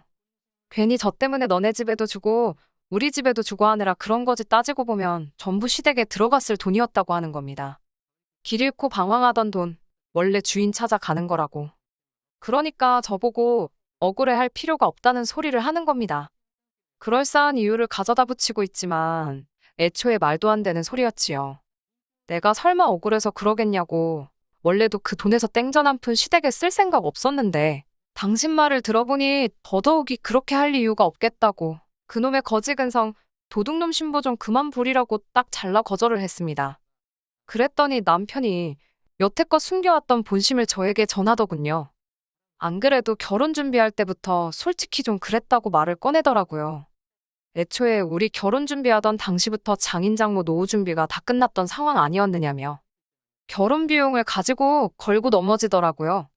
시가에서 우리 결혼할 때 큰돈 보태준 거 기억 안 나냐면서. 솔직히 노후 준비 다 끝난 양반들이 우리 집에서 그 큰 돈을 보태줄 때 자식 결혼하는데도 돈 한 푼 안 보태주는 모습 보고 솔직히 실망 많이 했고 섭섭했다 하는 겁니다. 시부모님이 그 큰 돈 만든다고 친척들, 심지어 동생들한테도 아쉬운 소리 해가며 여기저기 끌어모아 만들어준 돈이었다고. 그리고 지금도 그 돈을 다 못 갚아서 동생인 이모와 삼촌들한테 싫은 소리 듣고 눈치 보고. 장인 장모는 다 은퇴한 상황에 놀고 먹고 있는데 그에 반해 아직도 일하고 계신 자기 부모님을 보면 지 마음이 얼마나 찢어지는지는 알고나 있느냐며 큰 소리를 치더군요. 그리고 시어머니도 그때 친정부모님께서 수중에 돈이 있는데도 불구하고 한 푼도 안 해줬다는 사실을 알고는 내색은 안 했지만 실망을 많이 하셨다더군요. 그런데도 저한테 잔소리 싫은 소리 한 번 안 하고 시집살이 한 번 안 시킨 두 분이 무슨 위인의 성인이나 마찬가지라는 겁니다. 제가 고마워해야 마땅한 거 모르냐면서 지금이 딱 그동안의 은혜를 갚을 수 있는 기회라고 하는 거예요. 그리고 그게 저뿐만이 아니고 결혼할 때 돈 한 푼 안 해준 장인장모가 시댁에 그동안 잃었던 점수를 만회할 수 있는 유일한 기회나 마찬가지라고 하는 겁니다. 그 돈을 시부모님한테 주기만 하면 되는 쉬운 일인데 고민이나 할 게 있냐고 하는데 입에 못터라도 달아놓은 것 마냥 떠벌거려서 다 듣기는 했는데 어이가 없어서 말도 안 나오더라고요. 세상에 언제부터 친정이 시가에 잘 보이고 점수를 따야 하는 그런 곳이 된 건가요? 아니, 애초에 반반 결혼하자고 해놓고 자기가 모아놓은 돈이 제가 모은 돈에 비해 한참 모자라니. 그 돈 맞춰오겠다고 다른 사람도 아니고 지 부모한테 손 벌린 걸 가지고 저렇게 생색을 내고 유세를 부릴 줄은 상상도 못했어요. 그리고 그 돈도 제가 받아오라고 한 것도 아니고 지가 괜히 찔리니 부모한테 손 벌려 마련해온 돈을 두고 말입니다. 결과적으로는 지랑 저랑 똑같은 돈 해오고 반반 결혼한 건데 그 과정에서 친정 부모님이 돈을 한 푼도 안 해주시던 말던 똑같은 돈 들고 반반 결혼했다는 사실은 달라지는 게 없잖아요. 그걸 가지고 실망이니 뭐니 하는 꼬라지를 보니 어이가 없었습니다. 애초에 그 돈에서 커피 믹스 한 봉지도 시댁에 쓸 생각이 없었는데 우리 부모님이 너네 부모님한테 점수를 따야 하는 그까짓 게 이유라면 더더욱이 그렇게 할 이유가 없다고 꿍깨라고 했습니다. 자꾸 그렇게 나오면 이 상황을 친정부모님한테 낱낱이 전하고 이 돈도 그냥 다시 전부 돌려드려서 차라리 어디 진짜 도움의 손길이 필요한 사람들한테 기부를 하라고 하겠다 했습니다. 그랬더니 남편이 그걸 누구 맘대로 돌려주고 기부를 하고 왜 그런 중요한 걸 네 마음대로 정하냐면서 개거품을 물기 시작하더라고요. 반반 결혼 이야기 끄집어내면서 저보고 말 잘했다고.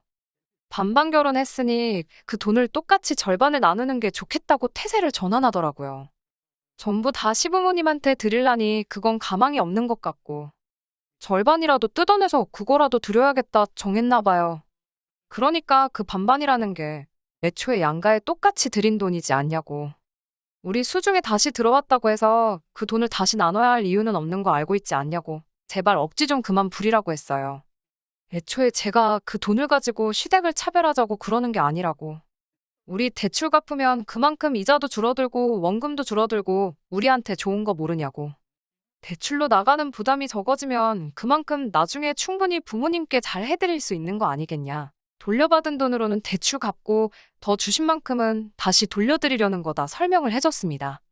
돈으로 돌려드리면 안 받으실 게 뻔하니 여행이라도 보내드리려는 건데 그만 억지 부리면 안 되겠냐고 제가 사정사정을 했어요. 남편은 끝까지 우겨댔고요. 자기 말이 앞뒤가 안 맞는 건 자기도 알고 있는 것 같은데 목소리 큰 놈이 이긴다고. 그냥 배 깔고 드러누워서 어깃장만 부리고 있더라고요. 그렇게 돈이 많으면 우리 고생 좀 덜하게 결혼할 때부터 돈 좀 해줬으면 어디가 덧나니 어쩌느니 하는데 반반 결혼하기로 한 건데 친정에서 돈을 해줬으면 그만큼 시부모님이 모자란 돈 구해온다고 더 고생을 하지 않았겠느냐. 지금도 친척분들한테 빌린 돈 갚는데 허리가 휘신다 하지 않았느냐. 거기에 돈을 더 빌렸으면 감당이나 됐겠냐고 설명을 하는데 저도 점점 지치기 시작하더라고요. 애초에 내가 왜 이딴 걸 설명을 해줘야 하고 남편을 이해시키고 설득을 해야 하는지 싶었어요. 애초에 친정하고 시댁 차별하는 게 제가 아니라 처음부터 남편이었는데 말이에요. 그러는 와중에 남편이 먼저 말을 꺼내더군요. 너가 돈 가지고 이렇게 치사하게 구는 사람일 줄 알았으면 결혼도 안 했을 거라고요. 자식이 부모한테 효도하는 게 당연한 건데 그걸 못하게 하느냐며 이제부터는 그냥 서로 돈 관리도 각자 하자는 겁니다. 생활비 똑같이 주면 되는 거 아니냐고 자기가 버는 돈으로는 이제 자기 부모를 챙겨야겠다 폭탄 선언을 하더라고요. 지금 그 말이 무슨 뜻으로 하는 말인지나 알고나 있냐고 하니 내가 벌어온 내 돈 내가 쓰겠다는데 네가 뭔 상관이냐 하면서 큰 소리를 뻥뻥 치더라고요. 그리고 결혼한 지 벌써 4년이나 되었지만 이게 시작이면 시작이지 절대 끝은 아니구나 하는 생각이 마구마구 들기 시작했습니다. 이런 다툼을 하게 되더라도 앞으로 몇십 년은 더 하겠다는 생각을 하니 엄두도 나질 않고 남편한테 지금 당신이 한 말이 무슨 뜻인지는 아냐고 남편을 떠봤어요. 어차피 지금 아이도 없는 마당에 각자 생활비만 절반씩 내고 미래 대비도 하지 않고 알아서 그 돈을 쓰겠다는 그 말은 한 집에 사는 나무로 지내도 상관없다는 소리처럼 들린다고 했더니 남편이 목소리가 더 커지더군요. 지금 이혼하자고 협박하는 거냐면서 누가 못할 줄 아냐며 어디 한번 그렇게 해보자는 겁니다. 같이 살기 싫다는데 제가 그런 남편 붙잡아서 뭐 하나 싶더라고요. 그래서 알겠다고 그럼 이혼하자고 했어요.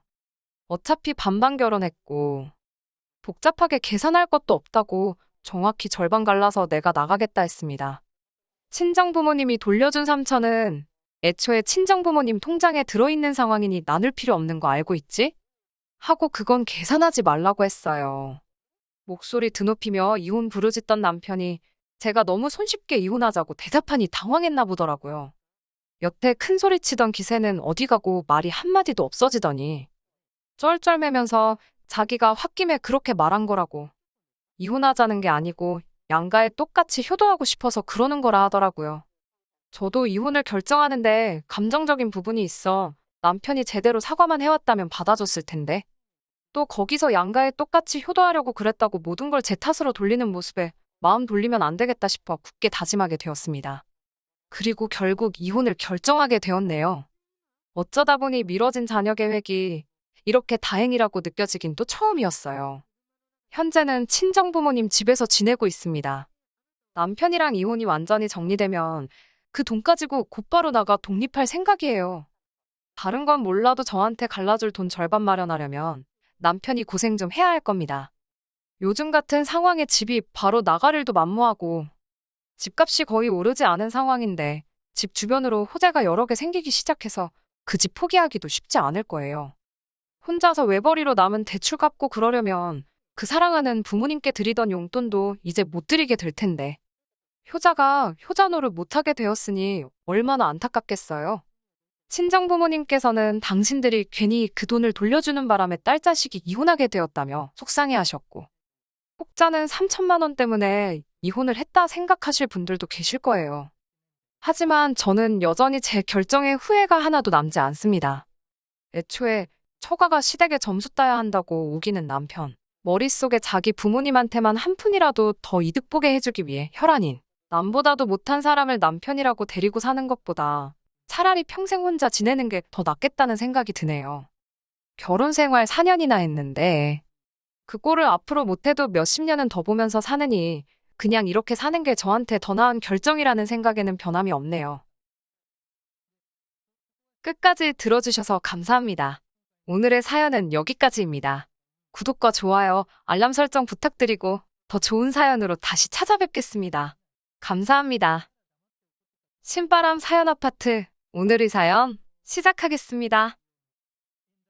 안녕하세요. 아들 사랑이 끔찍한 시부모님 때문에 남편과 갈라선 30대 여성입니다. 이제 다시 아들 옆구리에 딱 끼고 살 일만 남았으니 저희 시부모님 얼마나 행복하실까요? 저보다 8살 많은 남편은 중견기업을 다니는 회사원입니다.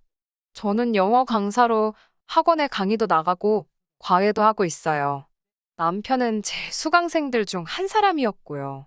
돌이켜 생각해보면 나이 차이가 나긴 했어도 제가 강사이고 남편이 수강생이다 보니 나이 차이를 개의치 않고 서로를 대할 수 있었던 것 같네요. 남편은 제 수업을 총 3달 동안 들었는데 그 기간 동안 단 한 번도 저에게 사적으로 연락한 적이 없었습니다. 그러다 수업 마지막 날 데이트 신청을 해오더라고요. 당황스럽기도 했지만 왠지 저도 한번 알아가 보고 싶은 생각이 들었달까요. 그렇게 저희는 연애를 시작했습니다.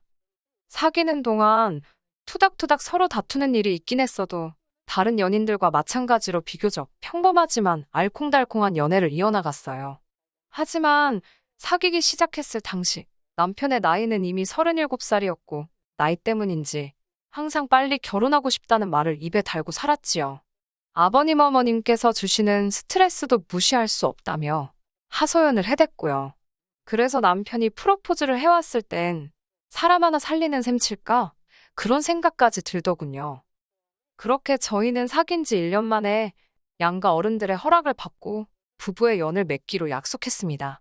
하지만 문제는 저희가 결혼 준비를 시작한 지 얼마 되지 않아 일어났어요. 남편에게는 2살 많은 신우가 있었는데 그 신우가 결혼할 사람이 있다며 시댁에 인사를 시킨답시고 시댁에 데리고 왔거든요. 게다가 신우가 갑자기 결혼을 하겠다고 든 데에는 그럴 만한 이유가 있었습니다. 신우가 임신을 했다고 하더라고요. 시댁은 당연히 발칵 뒤집어졌어요.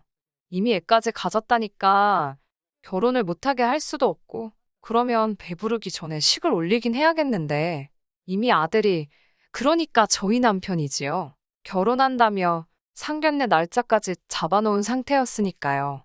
그리고 솔직히 1년에 2번 혼사 치르는 일이 흔하지 않잖아요. 주변에서 좋은 소리도 못 듣고, 하지만 남편은 좋은 게 좋은 거 아니겠냐는 식으로 남의 집 불구경하듯이 느긋하기 짝이 없었습니다. 어이가 없었지요. 결혼하자고 할 때만 하더라도 빨리빨리를 외치던 인간이었는데 지 누나 일이라서 그랬는지. 반면에 신우는 울고 짜고 난리가 났었어요. 자기가 첫째인데 첫째부터 식을 올리는 게 맞는 거 아니냐. 그럼 지금 나더러 애부터 낳고 살다가 식을 올리라는 거냐. 요새 그런 집이 어딨냐. 자기 시댁에서 자길 얼마나 우습게 보겠냐. 결국 저희가 결혼하려던 시기에 신우가 먼저 결혼식을 치르고 저희가 3달쯤 뒤에 식을 올리는 걸로 이야기가 되었네요. 사정이 이렇다 보니 시부모님께선 저희에게 가족 및 가까운 친인척 10명 정도만 모아놓고 식을 올렸으면 좋겠다 하셨습니다. 황당했지요. 일단 저희 부모님께선 각각 형제자매가 많으시거든요. 친척들과 사이도 좋으셔서 누구 하나 부르지 않아도 되는 사람이 없었어요. 게다가 저희 아버지께선 한 직장을 30년 넘게 다니신 상황이었기에 시쳇말로 뿌린 돈이 상당하셨거든요. 어머님, 아버님 입맛에만 맞춰드릴 수가 없었습니다. 결국 결혼식 건으로 양쪽 어른들 사이에서 싫은 소리가 오고 가고 말았어요. 급기야는 이럴 거면 결혼시키지 말자는 이야기까지 오갔고요. 그래도 이때는 남편이 나서긴 하대요. 누나 때문에 왜 자기가 피해를 입어야 하냐고요. 이로 인해 어머님께선 아들 자식 키워봤자 다 소용없다며 사매고 들어놓으시는 일종의 시위까지 하셨습니다. 하지만 자식 이기는 부모 없다잖아요. 결국 남들하는 정도는 갖추고 결혼식을 올렸습니다. 하지만 후에 알게 된 사실에 비하자면 결혼식은 아무것도 아니었어요. 상견례 때 시부모님께서 하신 말씀이 당신들이 지금 살고 있는 아파트 말고도 세를 주고 있는 아파트가 한 채 더 있는데 그걸 저희가 살 수 있게 해주신다고 하셨거든요. 명의를 저희 쪽으로 넘겨주시겠다는 건 아니었지만 그래도 주변에 비해서는 저렴한 가격에 전세계약처럼 맺고 들어와 살게 해주신다는 말씀이었어요. 워낙에 전세가 귀하기도 하고 비싸기도 했던 시기라 그 정도 조건만으로도 너무나 감사했습니다. 친정에서도 전세금의 절반은 마련해 주시겠다 하셨고 외에 필요한 혼수도 책임져 주신다고 했지요. 하지만 어찌된 일인지 결혼식까지 고작 한 달이 남았던 시기에도 어머님이나 아버님 2분 중 그 어느 누구도 집에 대해선 한마디도 하지 않으셨습니다. 결국 기다리다 못한 제가 먼저 여쭤봤어요. 집에 가보고 싶다고요. 그래야 거기에 맞춰 가정가구도 살 수 있다고요. 그러자 아버님께선 집 이야기는 없던 걸로 하자셨습니다. 이미 신우가 들어가서 살고 있다더군요. 몇 달만 있으면 애가 나온다는데 신우가 살 집이 없다며 울고 짜고 난리부르스를 쳤답니다. 한마디로 당신들 피를 말리더라며 어쩌겠냐고 급한 불부터 먼저 꺼야 되지 않겠냐며 저더러 이해하지? 그러시더군요. 무슨 말씀인지 이해는 되었지만 너무 속상하고 서운했습니다. 이렇게 또 저희 부부가 뒷전으로 밀렸다고 생각하니 억울하기도 했고요. 물론 어머님 아버님 재산인 만큼 2분이 원하는 사람한테 주시는 거고 원하는 방식으로 처분하셔도 됩니다. 애초부터 저희에게 아예 주시겠다는 것도 아니었으니. 하지만 졸지에 저와 남편은 모든 계획을 수정해야만 했지요. 믿고 있던 집이 사라졌으니 결국 저와 남편은 반반 결혼을 하게 되었어요. 시부모님께선 현금은 없고 대신 집으로 일단 지원을 해주시겠다는 거였거든요. 이 소식을 알게 되신 친정부모님께선 시댁에서 어떻게 해주시는 것과 상관없이 당신들이 처음 약속했던 것처럼 도와주겠다고 하셨습니다. 하지만 제가 거절했어요. 따지면서 결혼하고 싶지는 않았는데 저희 부모님이라고 뭐 돈을 쌓아놓고 사시는 분들도 아니고 한마디로 억울한 마음이 가장 컸던 것 같아요. 결국 뭐 하나 제대로 받지도 못하고 식을 올렸습니다. 주신 게 없었으니 바라시는 것도 없으실 거라 생각했습니다. 아니, 있다고 하더라도 솔직히 어떻게 달라고 하시겠나 생각했지요. 하지만 그건 순전히 제 착각이었습니다. 지난 추석에 있던 일이에요. 그때만 하더라도 화가 나고 속상한 마음은 있었지만 갈라서야겠다는 생각은 안 해서 친정에도 이야기를 안 했었는데 결혼하고 맞이하는 첫 명절이었습니다. 지금은 아무 소용없고 부질없다는 걸 잘 알지만 그때만 해도 며느리 잘 봤다는 소리를 듣고 싶었거든요. 그런 생각 때문인지 걱정도 많이 되고 긴장도 심하게 했지요. 결국 시댁에 가기로 한 당일날 아침부터 몸이 좋질 않았습니다. 식은땀도 나고 배탈이 난 것 같기도 하고 그런 저를 보고 남편이 진통제라도 얼른 먹으라고 하더라고요. 하지만 진통제에 배탈약까지 도움이 될 만한 건 입에 다 털어넣었는데도 상태가 좋아질 기미가 안 보였습니다. 그래도 어쩌겠어요. 시댁에 도착한 아침 8시부터 오후 3시가 될 때까지 식은땀을 흘려가며 밥도 제대로 못 먹고 젖만 붙였습니다.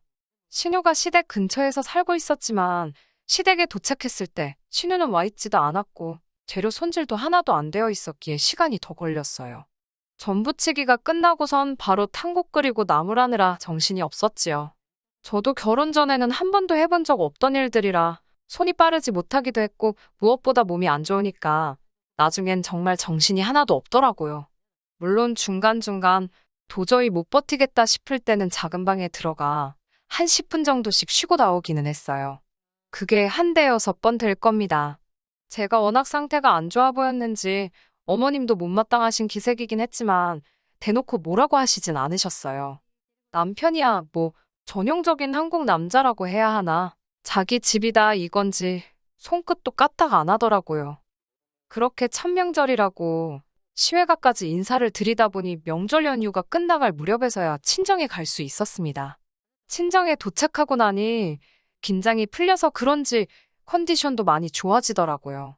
친정은 애시당초 제사도 없고 두 분 다 연휴에는 여행 다니시고 외식하시는 분들이라 저나 남편이 고생할 것도 없었어요. 그래서 꼬박 하루를 편하게 쉬다 왔지요. 뿐만 아니라 올라올 땐 친정어머니가 집에서 챙겨 먹으라며 한우부터 전복까지 선물로 들어온 것들 중 상품만 이것저것 챙겨주셨고요. 그런데 집에 도착하니 남편이 계속해서 저한테 심술을 부리더라고요. 짜증도 내고 처음엔 자기도 피곤해서 저러는가 보다 했는데 강도가 점점 세지길래 이유가 뭐냐고 따졌습니다. 그러자 저한테 너무 실망을 했다는 거예요. 뭔 소리냐 하니 시댁에서는 허리도 못 피겠다며 아프다고 난리를 쳐서 어머님께서 제 눈치를 엄청 보셨답니다. 시어머니 눈치 보게 만드는 며느리는 이 세상에 저밖에 없을 거라며 일도 농땡이 치면서 하는 걸 자기가 다 봤대요. 안 보는 척 하면서도 자기가 다 보고 있었다나요. 그러면서 시댁에선 아파서 시어머니 부려먹더니 친정에서는 제가 펄펄 날아다니더랍니다. 어이가 없어서 말을 말자고 했어요. 그리고는 제가 먼저 방으로 들어가 버렸지요. 그런데 방에서 곰곰이 되씹을수록 열불이 나는 거예요. 시댁에선 불편하고 친정에선 날아다니는 게 당연한 거 아니에요? 갑자기 할 말은 해야겠다 싶어서 다시 거실로 나갔습니다. 반성 좀 했냐고 시비를 걸길래 반성 같은 소리 한다면서 저도 따발총처럼 쏴대기 시작했습니다. 아니, 사람이 상황에 따라 아플 수도 있고 안 아플 수도 있는 거지 그걸 왜 그렇게 비꼬냐 물었습니다. 그리고 내가 시댁에 가고 싶어 환장해서 갔냐고 명절이니까 간 거고 그리고 내가 어머님 부려먹는 것 같아서 그렇게 가슴이 아팠으면 오빠가 와서 전도 굽고 탕도 끓이고 하지 왜 쳐다만 보고 있었냐고요. 그러자 남편이 한다는 소리가 저더러 생각 좀 하랍니다. 큰 그림을 그려야 한대요. 자기가 시댁에서 일을 하면 어머님께서 제가 당신 아들을 부려먹는다 생각해서 절 미워할 거랍니다. 그러면서 시어머니한테 밉보여서 좋을 게 뭐가 있냐며 자기가 다 절 생각해서 일부러 관여를 안 한 거라네요. 뚫린 입이라고 짓거린다는 게 저런 거구나. 한마디로 가관이었지요. 그러면서 저는 며느리로서 묵묵히 제 소임만 다하면 된다길래 그럼 오빠는 우리 집 가서 사위로서 뭐 할 거냐 물었어요. 그러자 신나게 떠들어 대던 그 입이 갑자기 꾹 다물어지더라고요. 남편에게 제가 어머님이 나를 어떻게 보시든 그건 내가 알아서 대처할 테니 다음 명절부터 놀지 말고 같이 하라 했습니다. 그리고 앞으로 시댁하고 친정하고 비교하지 말라고 했습니다. 나는 시댁에서 며느리고 친정에선 딸인데 같을 수가 있겠냐고요. 남편이 한다는 소리가 자긴 처가댁에서 너무 편했답니다. 자긴 자기 집이나 처가댁이나 똑같다나요. 어이가 없어서 그건 우리 친정 부모님이 진짜 좋은 분들이라 그렇거나 아니면 오빠가 눈치도 없고 진짜 이상한 거라고 싸붙여버렸지요. 그리고 지지난주에 정말로 마음 상하는 일이 있었습니다. 제가 남편을 떠나야겠다고 마음을 먹게 된 결정적 이유이기도 합니다. 아버님께서 모처럼 고기가 드시고 싶다 하셔서 시댁에 갔어요. 자동차로 1시간 정도 걸리는 거리였지만 남편이랑 데이트한다 생각하고 나갔습니다. 식당에 도착하니 메뉴판 볼 것도 없다며 가게에서 제일 비싼 소갈비를 시키셨는데 여기까지도 솔직히 크게 개의치 않았습니다. 저희도 같이 맛있게 먹으면 되는 거니까요. 그런데 식사가 끝나갈 무렵 아버님께서 네 신우도 소갈비 좋아한다 소리를 하시더니 직원을 불러서 4인분은 포장을 해달라고 하시더라고요. 그러더니 저희더러 잘 먹었다고 하셨습니다. 속이 뻔히 들여다 보이더군요. 저도 당하고만 있을 소냐 싶어서 아버님 카드 주세요. 그랬습니다. 어머님 아버님 드신 거랑 저희 먹은 건 제가 살게요. 신우 준다고 포장하신 건 아버님이 사세요. 라고 애교 섞인 목소리로 말씀드렸지요. 아버님은 당신 속이 훤히 보인 게 민망하셨는지 일하는 사람 귀찮게 그걸 따로따로 계산하냐고 짜증을 내시더라고요. 남편도 저한테 그만하고 빨리 가서 계산하라고 무안을 줬고요. 제가 그럼 이건 당신이 사라고 그러고는 계산서를 남편 손에 쥐어줬습니다. 저희는 생활비를 반반씩 부담하고 있었고 솔직히 20만 원에 달하는 소갈비를 신우 먹으라고 사줄 만큼 여유도 없거든요. 그리고는 시부모님을 댁에 모셔다 드렸는데 어머님이 들어왔다 가라셨습니다. 할 이야기도 있고 그렇다 하시면서요. 과일을 깎고 있는데 어머님께서 불쑥 사돈한테도 용돈을 드리냐고 물으셨습니다. 저는 어머님 아버님 드리는 금액과 똑같이 드리고 있다고 말씀드렸지요. 그러자 어머님께선 그래도 시집과 친정에 똑같이 하는 건 말이 안 된답니다. 항상 매사에 시집이 우선시 되어야 한다는 분이셨지요. 당신 딸에게도 그렇게 말씀하시는지는 모르겠지만 무튼 안색이 약간 변하신 어머님께선 사돈네까지 용돈을 드리는 줄은 몰랐다며 당신 아들 어깨가 무겁겠다고 그러셨어요. 왠지 그 말에 빈정이 상한 제가 맞벌인데요. 저희 부모님은 제가 벌어서 드리는 거나 마찬가지라고 받아쳤습니다. 그러자 어머님께선 이 집안에 시집을 왔으면 제 가정에 집중을 해야지 친정에 퍼주면 안 된답니다. 황당하더라고요. 친정은 남이다 생각하고 사는 게 속 편하다나요? 계속해서 말씀을 그렇게 하시니 짜증이 나서 저도 모르게 그럼 신우도 어머님 아버님 나몰라라 하고 사냐고 물었습니다. 그러자 남편이 나서서는 집마다 사정이 다른 거지 왜 너는 신우하고 너를 비교하냐면서 어머님 편을 들더군요. 남편이 그러니까 아들이 당신 편을 들어주니 기세가 등등하셨는지 어머님께선 저희 친정부모님 이야기를 다시 꺼내셨습니다. 저희 친정아버지께선 젊은 시절에 큰 사고를 당하셨던 탓에 지금도 정기적으로 병원에 다니고 계시거든요. 약간의 장애도 있으십니다. 하지만 현재도 직장 생활을 하고 계실 만큼 생활에는 무리가 없으시지요. 정말이지 제가 크게 걱정할 일은 없어요. 하지만 어머님은 걸핏하면 당신 아들이 저희 부모님을 모시게 되는 건 아닌지 아주 전전긍긍을 하셨습니다. 그날도 뜬금없이 하시는 말씀이 사돈은 아들도 하나 없이 고생이랍니다. 밑도 끝도 없이 갑자기 아들이 있었으면 얼마나 든든하셨겠냐며 이래서 아들 하는 거랍니다. 그래놓곤 당신들은 아들 덕볼 생각이 없대요. 나이 들어서 몸 불편하고 아프면 빨리 죽는 게 낫지 자식한테 신세질 필요가 없다나요? 순간 그 말을 듣는데 막말로 머리 뚜껑이 열리는 기분이었습니다. 지금 저 들으라고 하시는 말씀이냐 하니까 그런 건 아니지만 아무래도 사돈이 아프다니 걱정이랍니다. 말이 나와서 말인데 자기 자식 고생시킬지도 모르는 사돈을 누가 달가워하겠냐고요. 남편이 나이가 저보다 많으니 맞벌이를 한다고 해도 남편이 저보다 많이 버는 건 맞아요. 그렇지만 그만큼 저보다 은퇴도 빠를 텐데 어머님께선 저를 돈 잘 버는 당신 아들 등골 빼먹는 존재로밖에 안 보셨나 봅니다. 곱씹을수록 어이가 없더라고요. 나이 차이가 나면 뭐합니까? 다른 또래 커플들보다 못한 상황에 반반 결혼하고 생활비도 반반씩 내고 있는 마당에 내가 왜 이딴 소리를 들으며 이 인간이랑 살아야 하나 싶더라고요. 어머님께서 저만 걸고 넘어지셨어도 하다못해 남편이 그 와중에 그만하시라고 뭐 그런 말씀을 하시냐고 한마디만 해줬어도 제가 그렇게 화가 나진 않았을 거예요. 저는 개념이고 뭐고 물 말아먹었다 생각하고 어머님께 따지고 들었습니다. 나이 많은 아들 장가 보내면서 돈 몇 푼도 안 보태주셔놓고 어지간히 대접받을 생각하신다고요. 가만히 계시면 중간은 갈 걸 왜 괜한 저희 친정부모님을 걸고 넘어지시냐며 저희 친정부모님은 당신들 병원비 할 돈 먹고 살 돈은 충분히 가지고 계시지만 어머님 아버님은 뭐 있으시냐 따졌습니다.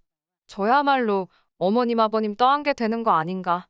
아주 생각만 해도 밤에 잠도 안 올 만큼 불안하다고 악다구니를 썼네요. 어머님께선 넋이 나간 표정으로 절 바라보셨고 남편은 저더러 미쳤냐며 소리를 질렀습니다. 진짜 미치면 어떤지 한번 볼 거냐고 지금 내가 하고 싶은 말 반도 못했다고 같이 달라드니 자기도 놀랬던 모양입니다. 저는 남편더러 이런 대접받고 내가 너랑 뭐하러 사냐고 너랑 안 산다 그랬어요. 어머님께도 지금 누가 어머님 아들 등골 빼먹고 사는지 한번 잘 생각해 보시라 했습니다. 뭐 뒷이야기는 상상하신 그대로입니다. 아버님은 가만 안 둔다며 바들바들 떠셨고 남편은 저더러 당장 사과하라며 생쇼를 해댔어요. 어머님은 당신 쓰러지신다며 다들 드라마를 너무 많이 봤더라니까요. 하지만 뭐 하나 와닿는 게 없더군요. 그날 이후로 남편과는 떨어져 지내고 있습니다. 저는 이혼이라고 표현하고 남편은 생각할 시간을 갖자고 그래요. 하지만 혼인신고도 안 되어 있는 마당에 무슨 놈의 생각할 시간이랍니까? 끝난 거지요, 뭐. 혼인신고를 안 한 이유는 어머님이 신혼애가 먼저 하고 1년 뒤에 하라셨습니다. 어디서 점을 보고 오셨는데 그렇게 하라 했다네요. 남편은 지금도 정신 못 차리고 적당히 하고 굽히고 들어오라는 헛소리를 해댑니다. 아주 깡그리 전부 다 무시하고 있어요. 다행히 오피스텔 전세 1년짜리라 계약도 얼마 안 있으면 끝나니까 그럼 완전히 정리가 될 것 같습니다. 어휴, 이래서 하나를 보면 열을 안다고 하나 봐요. 홀가분하네요. 끝까지 들어주셔서 감사합니다. 오늘의 사연은 여기까지입니다. 구독과 좋아요, 알람 설정 부탁드리고 더 좋은 사연으로 다시 찾아뵙겠습니다. 감사합니다.